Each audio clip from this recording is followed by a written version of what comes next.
sekarang Fakultas Ekonomi dan Bisnis, Prodi Akuntansi. Saya di sini akan menjelaskan tentang uji asumsi klasik pada analisis regresi linear berganda beserta tutorial pengolahan datanya. Ini langsung saja saya mulai ke penjelasannya terlebih dahulu.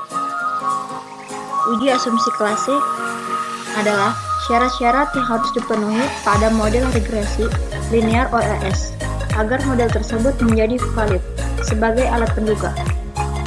Regresi linear OLS adalah sebuah model regresi linear yang metode perhitungan kuadrat terkecil atau biasa disebut dengan istilah ordinary least square. Tahapan pengujian agar model regresi linear OLS menjadi valid sebagai alat peramalan yaitu ada 5. Yang pertama, uji normalitas. Yang kedua, uji heteroskedastisitas. Yang ketiga, uji multikolinearitas. Yang keempat, uji autokorelasi. Yang kelima, uji linearitas. Langsung saja ke tutorial pengolahan datanya. Pembahasan uji asumsi klasik dengan program SPSS. Yang pertama ada uji normalitas.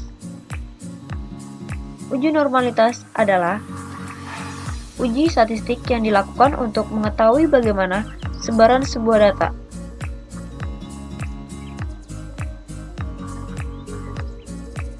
Dan ini cara uji normalitas dengan menggunakan program SPSS. Uji grafik. Langkah pertama, kita ke data view, lalu klik analis,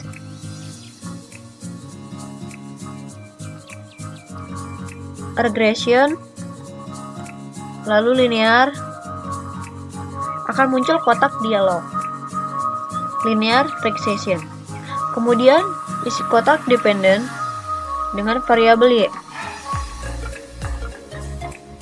dan kotak independent S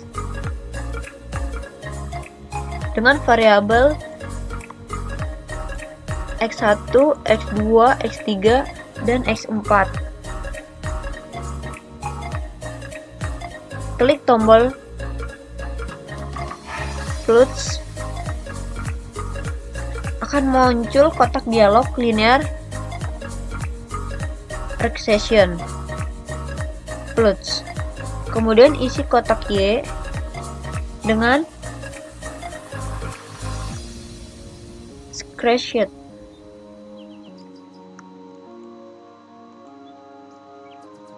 Dan isi kotak X dengan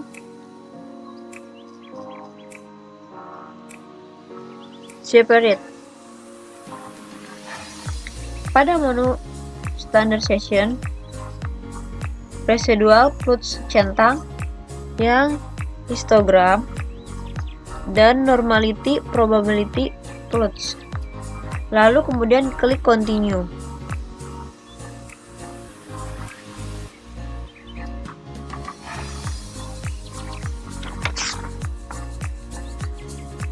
Kita oke dulu.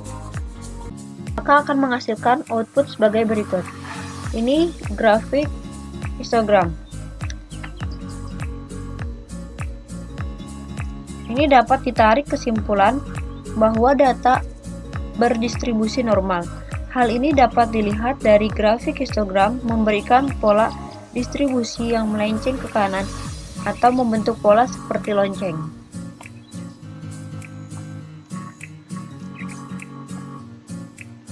Grafik P plot ini dapat ditarik kesimpulan bahwa data berdistribusi normal.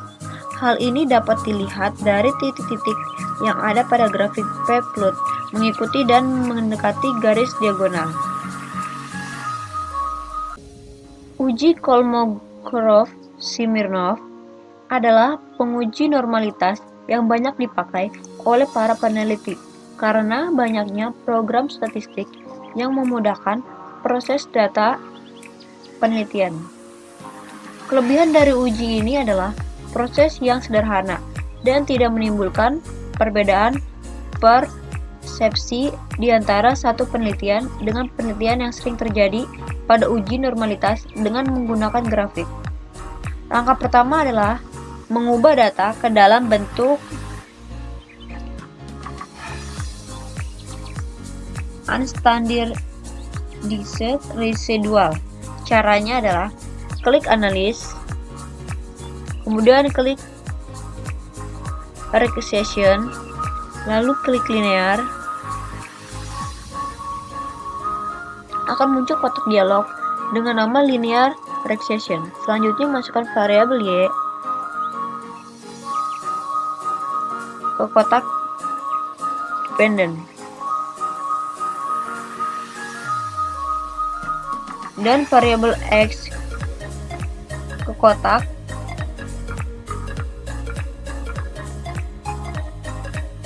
kemudian klik tombol save.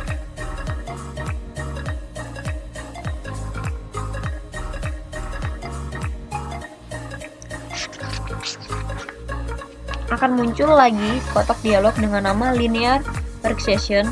Save. Kita centang dulu.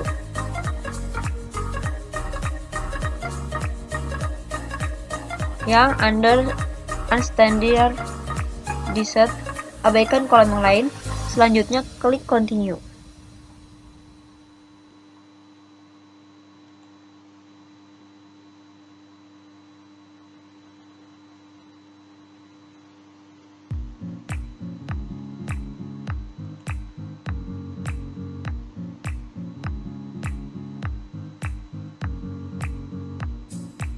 Langkah selanjutnya adalah klik analysis,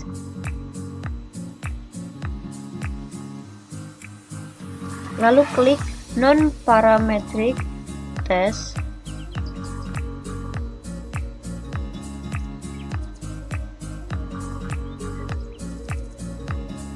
klik legacy dialog, kemudian klik submenu 1 sampel KS. Akan muncul kotak dialog one sample Kolmogorov-Smirnov test. Selanjutnya isi kotak tes variabel list dengan variabel unstandardized residual res1. Pada bagian tes distribution centang.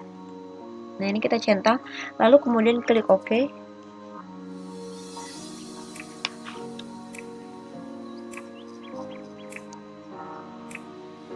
Maka akan menghasilkan output sebagai berikut. Ini, seperti ini ya.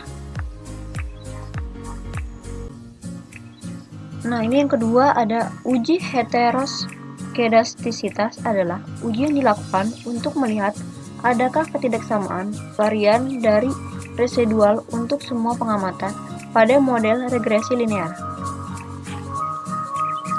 Berikut caranya dengan menggunakan program SPSS.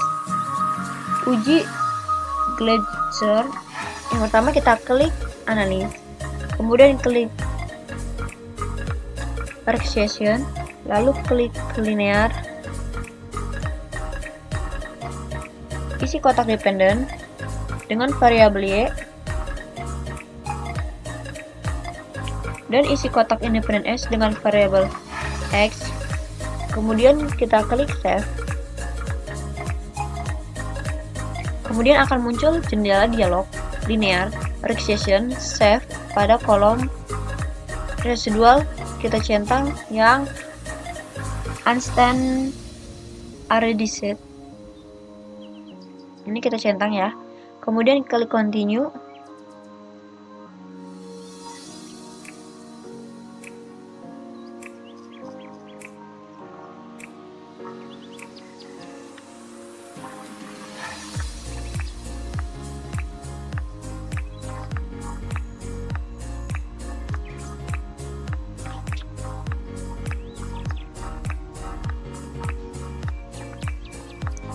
Terus lalu klik transform, kemudian klik compute variable, maka akan muncul jendela dialog compute variable pada kolom target variable. Ketik res2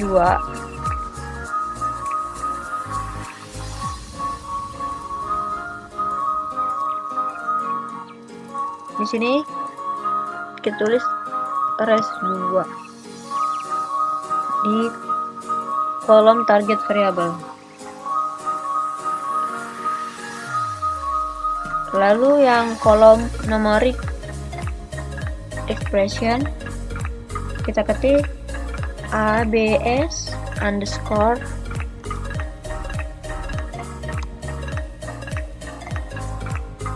res buka kurung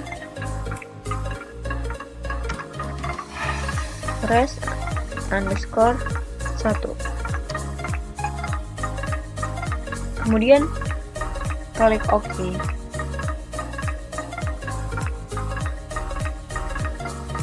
Abaikan output, lihat data view, ada variabel baru bernama res2.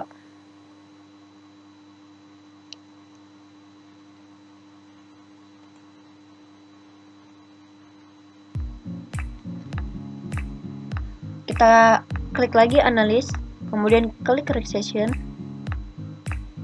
lalu klik linear. Dalam kotak dependent, keluarkan variabel y, lalu ganti dengan res2, lalu klik OK. Ini kita keluarkan dulu.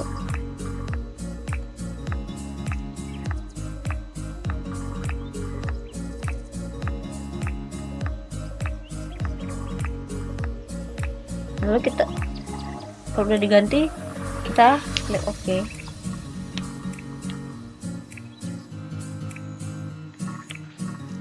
Maka akan menghasilkan output sebagai berikut.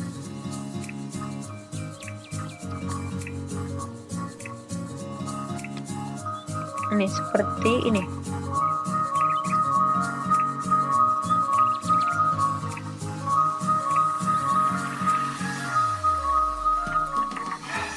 Ini ya, seperti ini.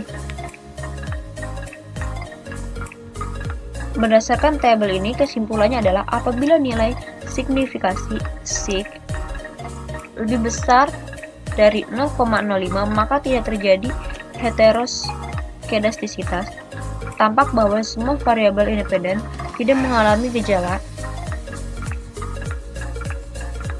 heteroskedastisitas karena nilai sig lebih besar dari 0,05. Nah, selanjutnya uji grafik scatter plot. Kita ke tempat tadi lagi, kita klik analis, kemudian klik regression, lalu klik linear. Isi kotak dependen dengan variabel y.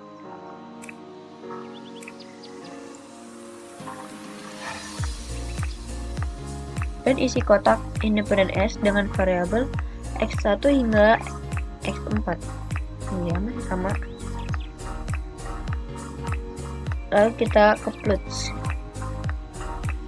Kemudian akan muncul jendela dialog linear regression plus. Isi kolom y dengan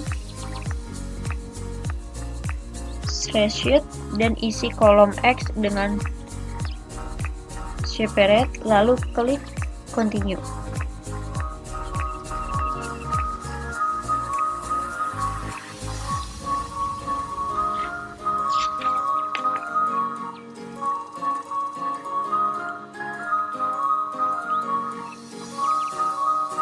Maka akan menghasilkan output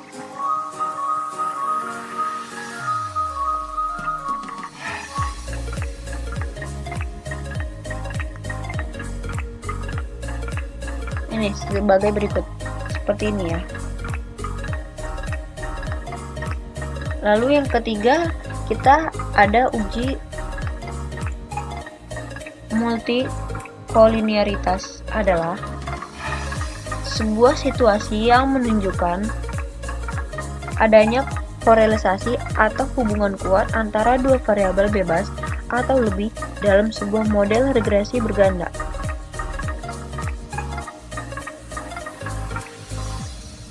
Ini yang pertama-tama kita klik analis lagi, kemudian regression,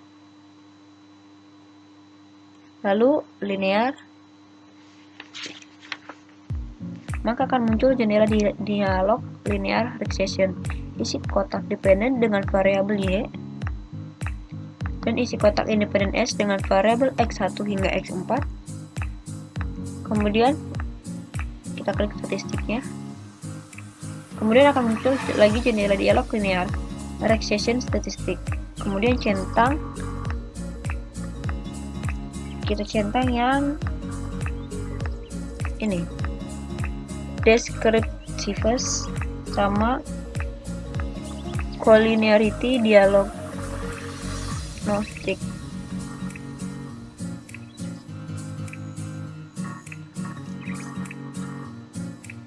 Jika sudah, continue, lalu oke.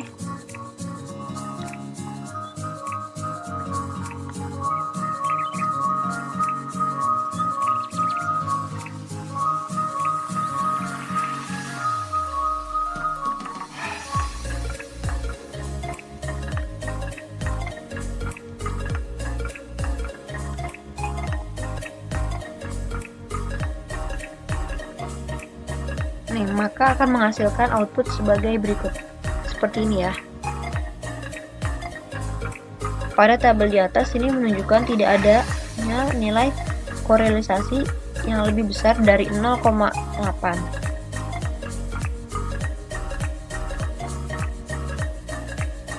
Maka dengan demikian dapat disimpulkan bahwa tidak terjadi multikolinearitas antara variabel independen yang akan diteliti.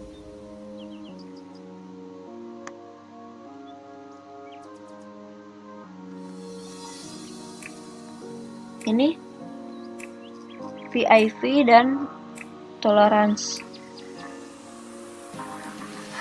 Pada di atas ini menunjukkan nilai VIV kurang dari 10 dan nilai tolerance lebih besar dari 0,01. Maka dengan demikian dapat disimpulkan bahwa tidak terdapat masalah multikolinearitas. VIV dan tolerance adalah indikasi kuat yang sering dipakai oleh para peneliti untuk menyimpulkan fenomena terjadinya interpolarisasi variabel bebas. Nah, sudah ya guys, cukup penjelasan dan tutorial pengolahan datanya dari saya.